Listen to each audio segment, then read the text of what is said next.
Hello. I'm in deep gratitude right now to be where I am right now. And I wanted to share some beautiful realizations that I had yesterday. And it's about the too muchness. So I would hear from clients of mine, and also actually from my ex-partner, this thing of too much. You are too much. Your emotions are too much. You too much love, even too much grief, too much, explosions.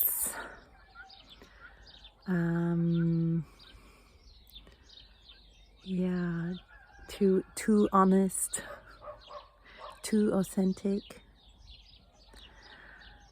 too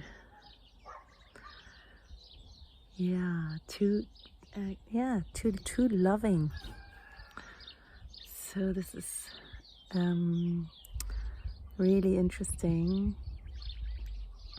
After a beautiful session of NVC yesterday.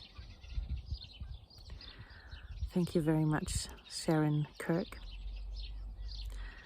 It is every time it is very beautiful to connect in that way with the NVC, nonviolent communication, with the inner parts of me that need to be heard and seen, first of all by me. Yeah, so after that session,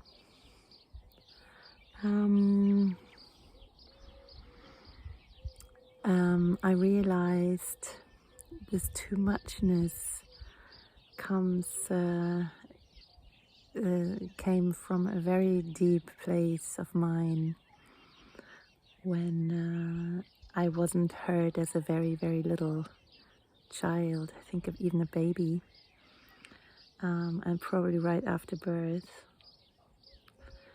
And yes, we can connect to those places. We can't connect to them through our cortex because obviously it wasn't developed at the time. But we've got the cell memory where we store emotions, and also physical pain can be stored very, very early on in childhood. And yes, we can access those places by feeling, and then we can remember pictures. So that happened in this beautiful session. And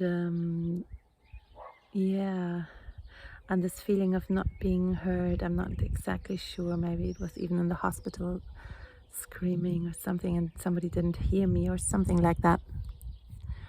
I don't know.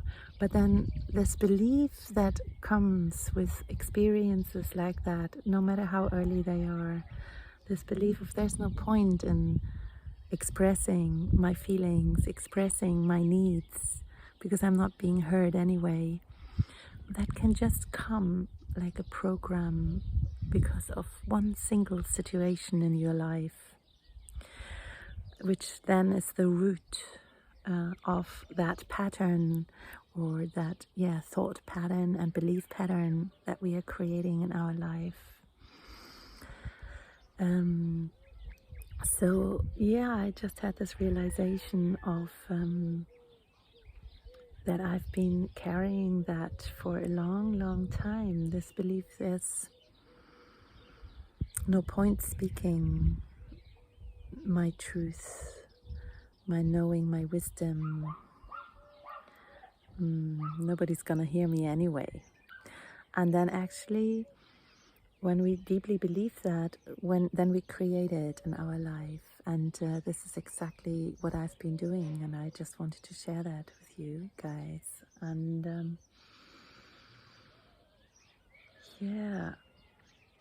and this too muchness is then connected to it. So if you're not heard, then if you create that in your life, then no matter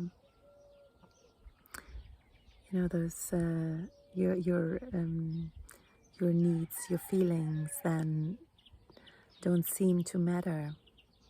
You don't matter.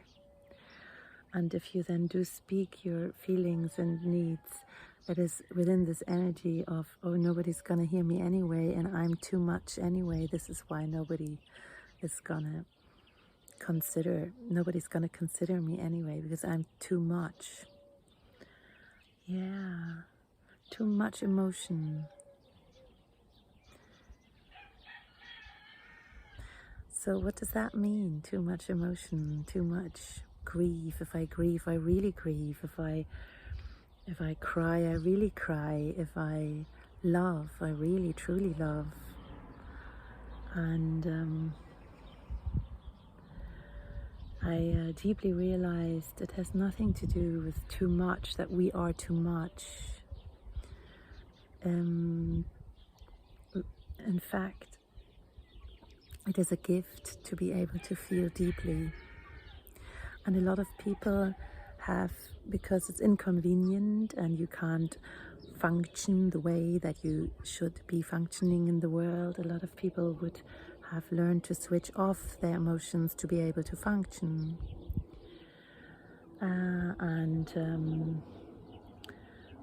What then happens is that we are disconnecting from our feelings, or they are unsuitable, and you then get medicated, like in school or whatever. How many children are being medicated because they're too much? And this is really close to my heart. What are we doing to our children? What is the message that we are giving them?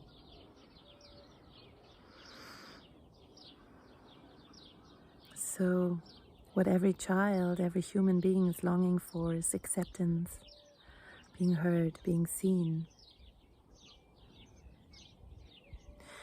And yes, of course, it's not like you can't just play out your emotions and on other people,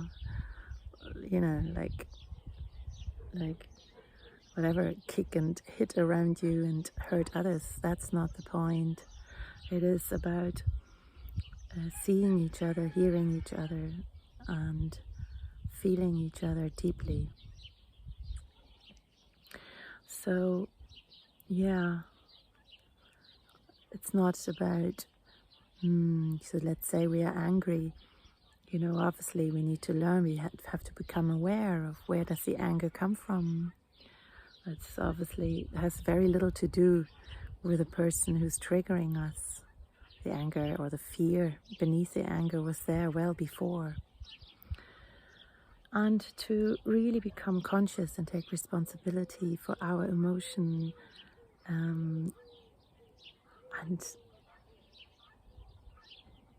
you really love them, to hold them, to accept them, to value them, appreciate them.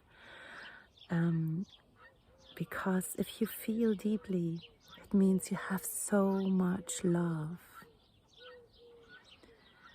If we switch off our feelings, any feelings, if it's anger, if it's fear, if it's sadness, if it's deep joy, if it's ecstasy, whatever, whatever emotion, if ever we switch any of those emotions off, we are limiting our love. And one thing is for us to deeply value and appreciate our own emotions, to really know that if we feel those deeply, we can love deeply. And the next thing is to really hold others in it, and to allow others to hold you, your whole being. And the emotions are our human gift that we have. It's a gift. All those expressions of love and feelings of love that we can feel in so many different ways and expressions. Yeah, So this is an invitation for all of us to appreciate, value, and share, hold each other, enjoy each other and our emotions, with our emotions, and to recognize the love underneath all of them.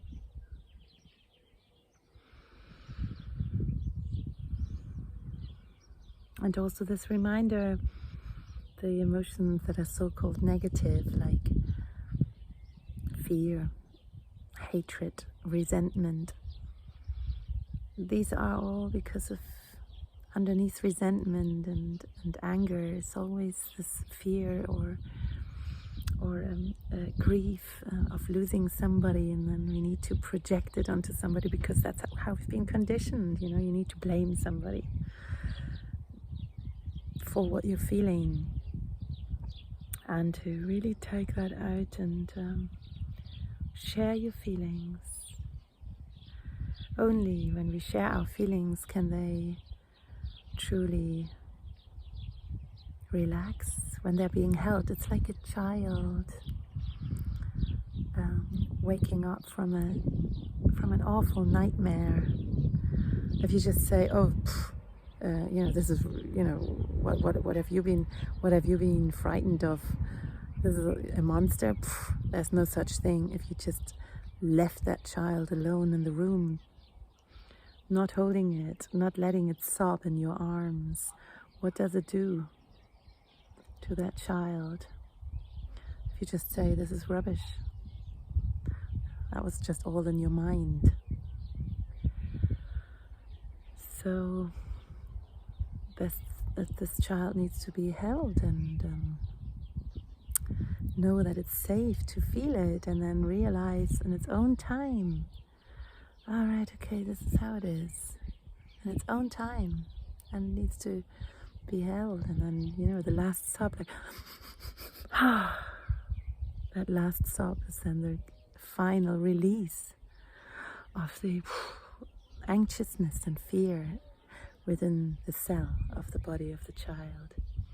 And how beautiful it would be if we were all this safe with each other, in each other's arms and conversations, to be able to show our real selves with all our emotions. And what a beautiful, loving world this would be. If we were all safe to be who we are.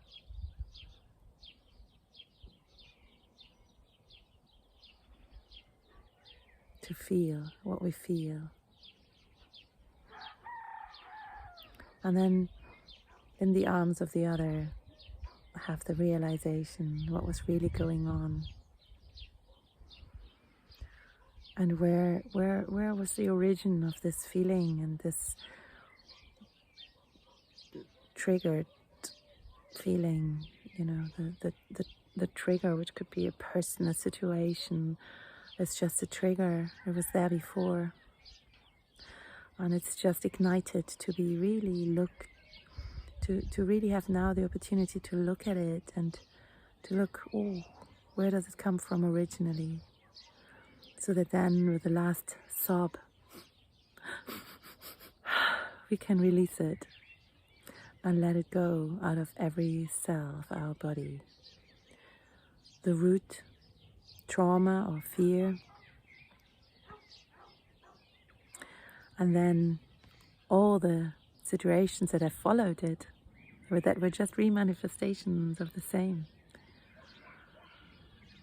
And to really truly let it all go. Yeah.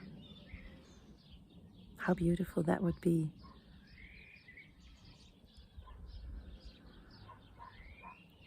If we could hold each other in those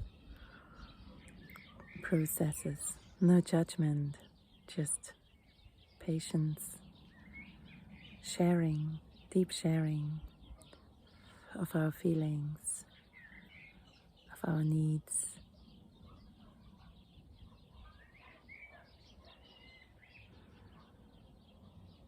And then to be able to request from each other, "Ooh, could you hold me, please?"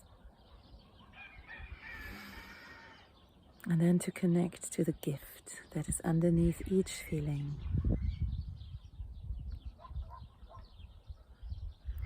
And the stronger the feeling, the bigger that gift underneath. There's so much love. And no matter what feeling it is, the stronger the feeling, the bigger the gift. To allow them, to embrace them, to hold them with deep appreciation and love.